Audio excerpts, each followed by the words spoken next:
Welcome to the Sarasota Film Festival Spotlight Series. Today I'm here with Nathan Zellner, and I'm one of the filmmakers. Made the movie along with my brother David, who's not here, called Kamiko, the Treasure Hunter. And I'm Chris Olson, producer of Kumiko, the Treasure Hunter. Fantastic. Yeah. Tell us a little bit about the story. Sure.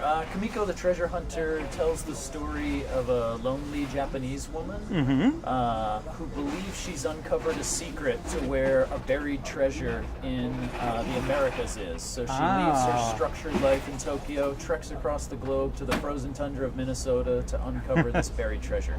Fabulous. Now, Yes. I understand that she comes to Minnesota for a particular reason, something she has on VHS, yes? Yes, a mythical fortune from a fictitious film.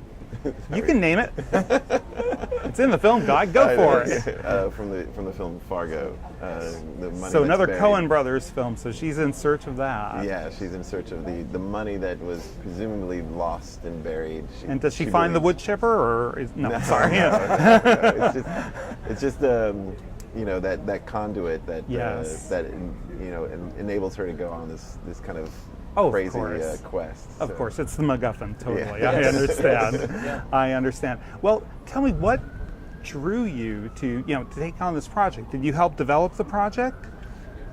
It's a project that David and Nathan have been developing for quite some time. You're the guy. Okay. Yes, Yeah. Nathan and his brother David wrote the film, and it came from a place where there was a little bit of a story. A true story Yes. of a woman who went on a quest from Japan to America. So Oh, David and okay. Nathan sort of took that small nugget wow. and then ran with it and created a script that sort of became our truth. And years later, different facts had come out about this real woman, but we sort of fell in love with our fictitious truth or version of it. Oh, so we yes. took it from there. And you cast a fairly renowned actress in the role. Why don't you tell us a little about her and how she came to your film? We started writing the script in 2002, so it's been a Yes. very long process to get it made. And during that time, we met with an actress named Rinko, Kikuchi, and she'd just been coming off of Babel, and so we'd heard of her through that film, but.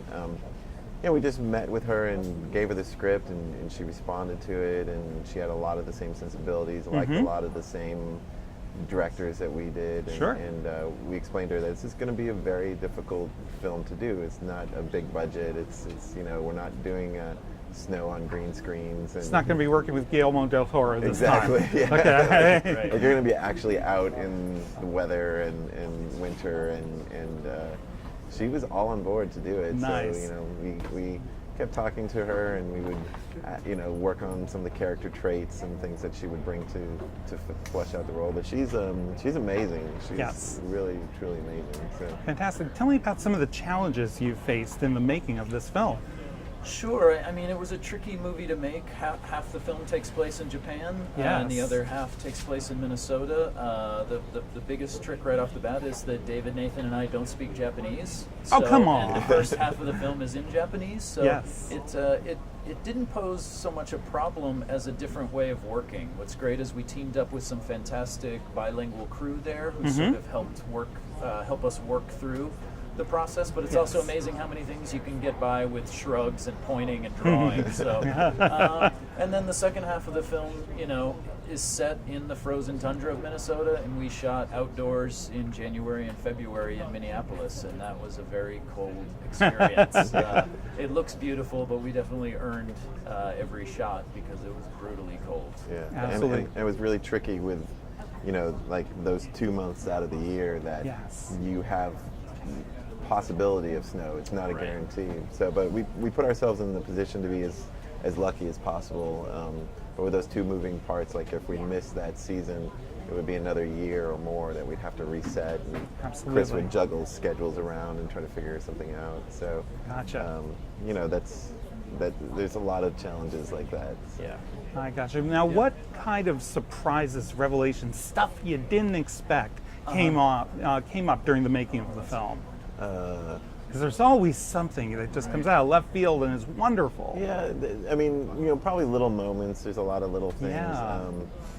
You know, we work on the script with the idea that we're going to edit the film. So it's like we're going to see it from writing through to post, and so we're making a lot of those decisions a lot of the way. We're setting, you know, shots in our heads and structure like that.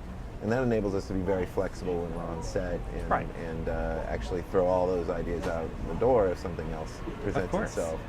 And you know, there was several times when, you know, like the snow is great on a day that we were scheduled to be inside, and so we just would rotate that around. There's a pivotal character named Bunzo, who is her companion rabbit.